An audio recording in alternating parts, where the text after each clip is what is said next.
This film is based on my personal story. I'd had an illegal abortion. Blindfolded, without anesthetic, I never saw the face of the person who did the abortion. My own doctor, who'd refused to provide a safe abortion, would now try to save my life. This film follows the stories of what I and many other women lived through, and then documents the challenge to providing that service safely today. When abortion was illegal, thousands of women died. When we got them, we received them like with a temperature of 105. Bleeding. Totally infected. We had some die in shock because they did not tell the truth as to what had happened. And they felt like we were only getting the information to report them to the police. They was just plain housewives who felt like, I can't afford another child. I knew that I could lose my medical license. I knew that I could go to prison. And just as I had to trust these women who came to me not to bring charges against me, which could put me in prison, they had to trust me to give them good medical care and service and not harm them. And that was a scary thing in those days. It was frightening for women to come from great distances to a little town in East Texas to some unknown doctor that came by bus, by train, by car, and they had to trust that they were going to leave there intact and alive. Before documenting the era of illegal abortion, it's important to get an overview of what's happened since abortion first became legal. After a century of tragedies, a nationwide move to legalize the procedure of abortion led to a 1973 Supreme Court decision giving women the right to choose. The struggle to protect that right is ongoing. I can remember the last time we had a march and walking down the street and thinking, I thought that we wouldn't have to do this anymore. When the Supreme Court decision was won, we all went, that's it, we won. And we relaxed. But at the same time, you had these groups that were organizing to repeal it. And what they did was chip away, because then Medicaid funding wasn't allowed for poor women. And then there was spousal consent that came up. And then you couldn't provide services to minors without parental notification or parental consent. But it means that you can never relax. We're hearing about knitting needles again. We're hearing about bleach douches again. And they may not be reporting it to their physician or to the judge that they end up talking to or to the clinic worker at the hospital, but there are girls out there doing that. Even though history may be repeating itself now, this story begins when abortion was illegal. Until the mid-1800s, abortions were legal and available in the United States. Both the state and the church permitted abortions if they occurred before quickening, when the mother first perceived fetal movement. In 1847, the newly formed American Medical Association began a campaign to professionalize medicine, outlawing what it called quackery. Included in the ban were midwives and herbalists. Protestant and Catholic churches joined the medical establishment in expressing their condemnation. Legislation restricting abortion continued to spread, and by the turn of the century, both birth control and abortion were illegal in most states. If a woman needed medical attention after a botched abortion, she faced a dangerous situation. Even though infected and bleeding, she was often required to testify against the person who performed the abortion before she could receive medical care. From the late 1800s through 1973, at least 500,000 clandestine illegal abortions were taking place each year. Some women found safe operations, but most faced the back alleys. I was 17 years old. I was married. And 10 months after I was married, I had a baby girl. She was very ill, and the doctor told me that if I ever had another child, I would die. 3 months later, I was pregnant again. And I was absolutely terrified. I couldn't have that baby, because if I did, and I died, who would take care of the little baby I had? And so I asked the young women where I worked if there was somebody who could help me do something. And they sent me to a woman, and she lived in a shack. And she put, I think it was a strip of slippery elm bark, and she inserted this up my uterus. And she said, now you go home, and that will swell up, and you will have pain, and you will probably have some temperature, but you will have a miscarriage. 2 days later, I was in such pain. And so I went back out to see this woman. And she said, I told you not to come back. And I said, I have nowhere else to go. And she just held me up to her chest for a minute. And she said, honey, did you think it was so easy to be a woman? Illegal abortions were expensive and dangerous. Some women attempted to abort themselves. Lola Huth was the lead dancer of the Jose Limon Dance Company. She was married and the mother of a baby girl when she died from a self-induced abortion. Even though she was using an IUD for birth control, Lola became pregnant. A doctor told her that the IUD would probably cause the baby to be deformed, but that removing it might cause a miscarriage. Lola weighed the risks and decided to have the IUD removed. She went back for the scheduled appointment, and he said, I'm sorry, I have consulted with colleagues, and I cannot do anything that could implicate me in an illegal act. Right now, the whole abortion issue is very, very hot, and I just can't implicate myself. And she said, well, then I'm inclined to believe I will do it myself. She punctured a vein and got air into her bloodstream.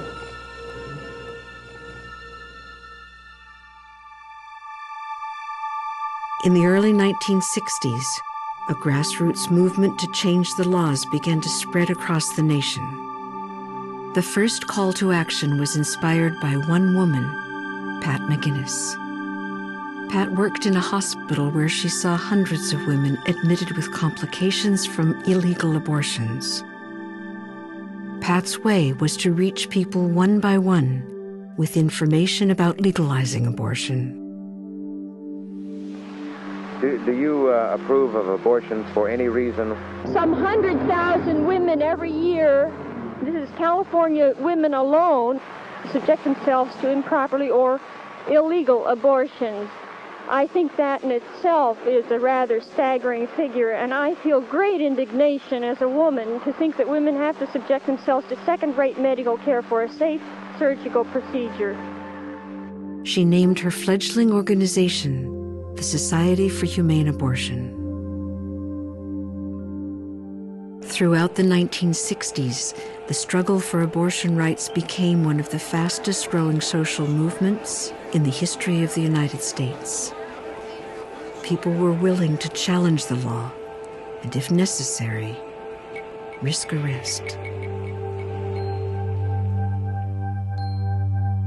Some of us felt very strongly and said, I think we ought to break the law. I think we ought to counsel women and help women get abortions, even if it's against the law. With a group of 21 clergy, Reverend Moody organized a free referral network to provide counsel for any woman with an unintended pregnancy who needed help. I felt that I could make a case to be there for her, whatever her decision was, not just if it were for abortion, but if it were having the child and giving it up, or if it were for having the child and not giving it up and keeping it. Whatever it was, we would try to help her find a way to do that.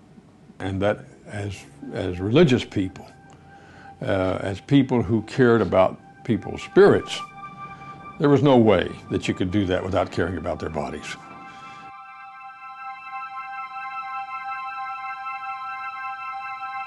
Religious leaders across the country began to speak out about women's rights.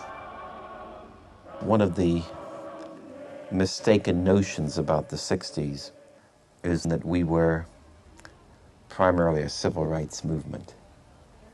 The better term would have been human rights, because we talked all the time about dignity and freedom and justice. For a woman not be counted as being able to make adequate decisions, medical, spiritual, moral, about herself, about her own well-being, about her family, of course, is a denial of a woman's basic humanity, basic ability, basic God-given rights. As public awareness grew, state legislatures across the country began to discuss changing the laws. In New York State, pro-choice activists managed to bring the issue to the floor for a vote.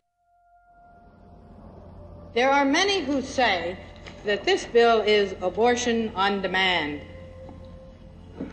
I submit that we have abortion on demand in the state of New York right now. Any woman that wants an abortion can get one.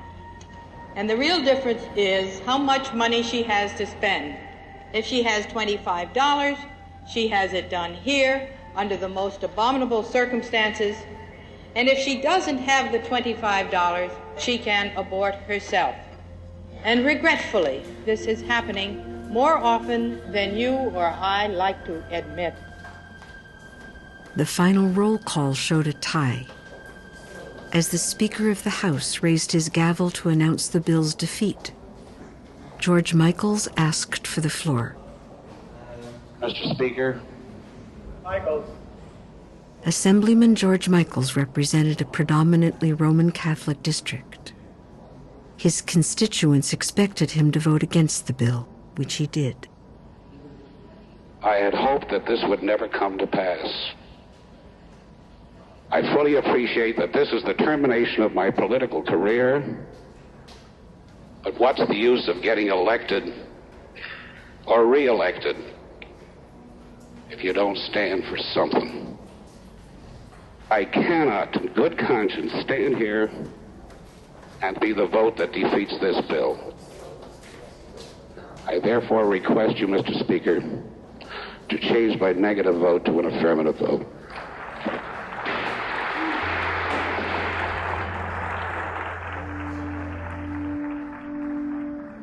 George Michaels' vote did end his political career, but for thousands of women who lived in New York, and for those who could afford to travel there, abortion was now legal. The vote in New York laid the groundwork for the Supreme Court decision, Roe versus Wade. Sarah Weddington was a recent law school graduate when she decided to challenge the abortion law in Texas. That case became Roe versus Wade. I will never forget the night before oral argument because I was so nervous. I had done a few uncontested divorces. I had done wills for people with no money, and I had done one adoption. That was the entire sum of my legal experience. But I had spent 3 years almost getting ready to stand before the U.S. Supreme Court. The issue of abortion had personal meaning for Sarah. When she was in law school, she and her future husband went to Mexico for an illegal abortion. I was in the courtroom, and I had a flashback to that clinic in Mexico, and then my determination that no woman should have to go through that. and that I would do anything I could to see that that was not necessary. We are not here to advocate abortion. We are here to advocate that the decision as to whether or not a particular woman will continue to carry or will terminate a pregnancy is a decision that should be made by that individual. That in fact she has a constitutional right to make that decision for herself.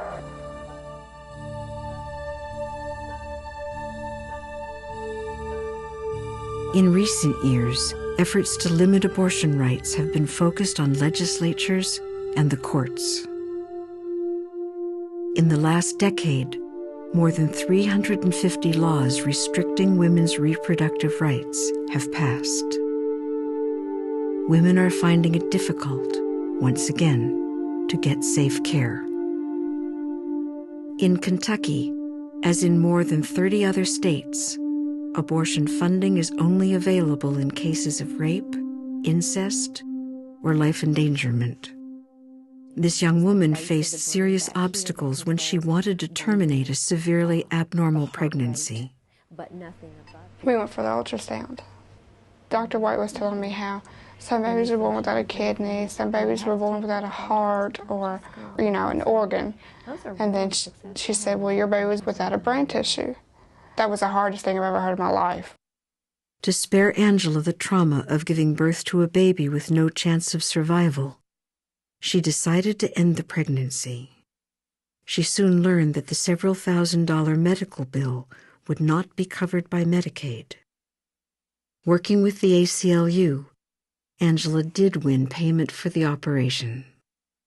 There's a very passionate group in this state who are against abortion for any reason at all, ever, period, never. There's nothing in this world that's that black and white. And you're dealing with people who are not involved with a medical situation trying to make blanket decisions. If you've ever looked into a woman's eyes when you've just told her that her baby is doomed, if they could see that, they would know why this has to be kept safe and legal and why we don't need more barriers for these women. In a series of decisions starting in 1976, the Supreme Court ruled that states could require a minor to inform her parents before getting an abortion.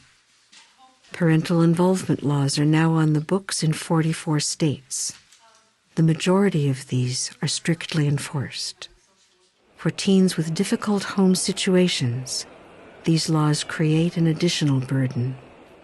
There certainly are some young women who, for a variety of reasons, and unfortunately physical abuse is one of them, that absolutely cannot tell their parents. And we talk to them then about judicial bypass. There are some counties in this state that have judges that are just absolutely opposed to abortion, no matter what the circumstances. And it drives some young women to either go to an incompetent abortion provider, an illegal provider, and they're still out there, or to try to do a home remedy. And there's still plenty of that going on in Alabama. The majority of Americans support choice. They believe that a woman has a right to make her own decision. Opponents of abortion carry out their mission on two fronts. One is through state laws, where legislation is being passed that creates barriers for women seeking abortions. The other is through clinic protests.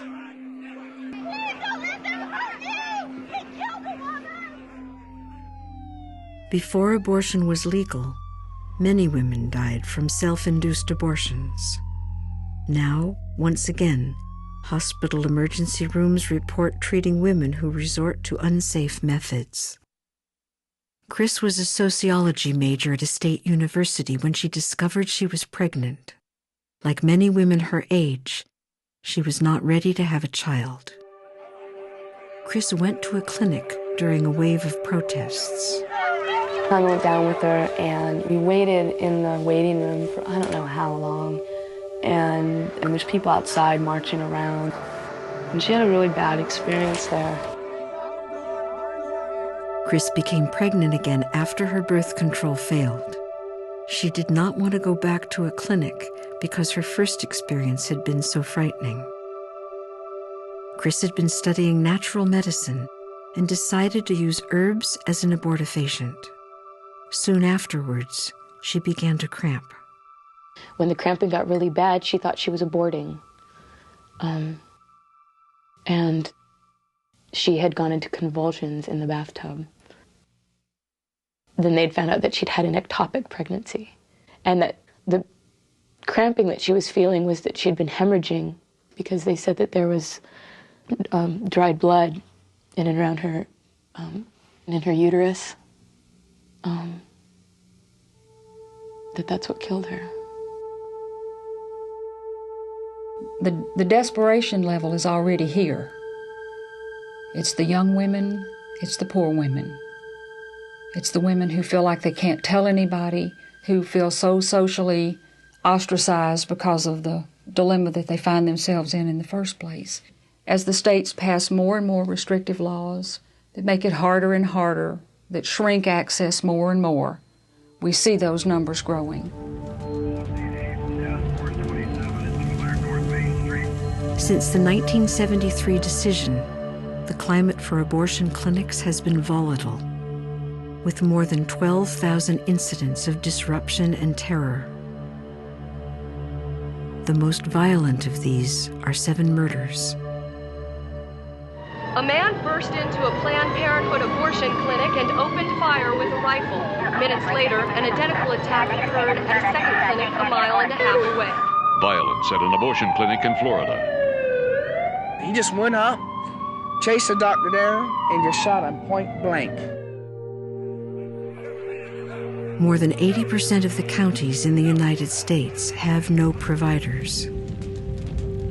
Those who offer the service face serious threats.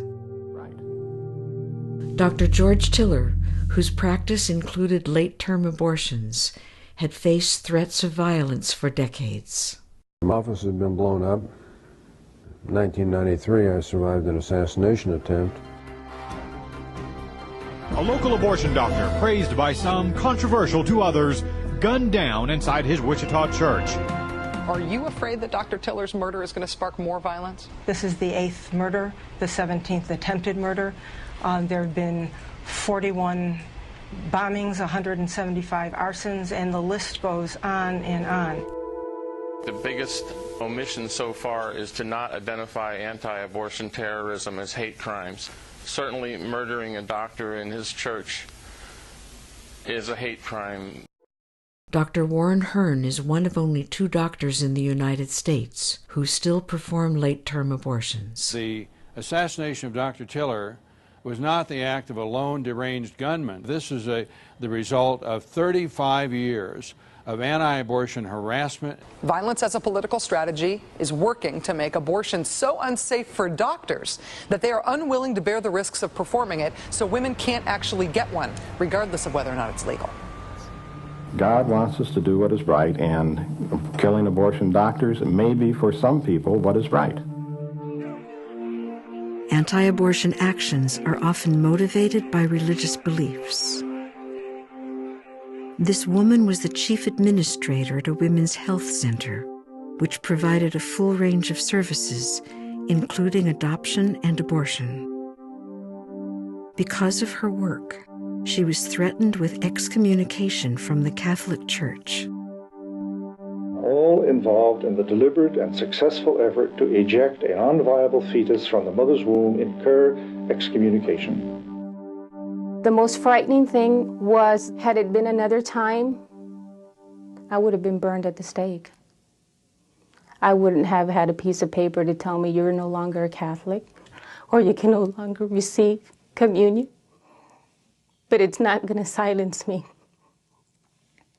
And I'm going to continue to speak. And I want to be that force. I want to be that person that says, but we are affected by this.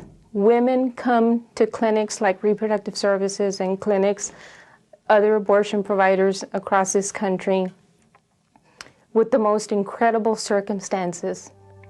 And we treat them with respect, and we give them the quality medical care that they deserve. Because dedicated doctors and clinic staff are willing to provide safe abortions, some women can still make that choice. The future of women's rights is built on the work of people who speak out and take a stand. People who believe that every woman should have the right to make her own choices, and that those choices should be protected.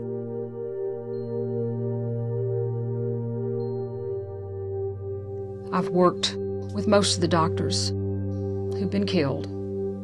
I knew them personally. When those horrible things happen, and we are feeling so isolated and so alone and so vulnerable, and I lock the door and walk out at night and think, maybe I just won't go back tomorrow. The face of my friend who died from a self-induced abortion comes to me. And I know if I don't come back the next day, there will be another one. Even as hard as we try, it's still going on. After the firebombing in our office, our whole office and my family went through a lot of struggle about whether I should continue to do that. And for me, it was a combination of making my own decisions about my life and also having to make them because I am not alone. I have a family who I have to be sensitive to. Their emotions and their feelings are very important to me. And my child, I wanted him to understand that there are people in our lives that can harm us, and we need to be sensitive to that. And my husband worried a lot, did not want me to continue, and we had to talk, and he came around, interestingly enough, to the same thing that I came around, which is that if you don't live by what you believe, what are you living for? As you've seen in this documentary, women's rights are at risk across the country. We need to work together to protect reproductive freedom. What's important is that each of us takes an active role.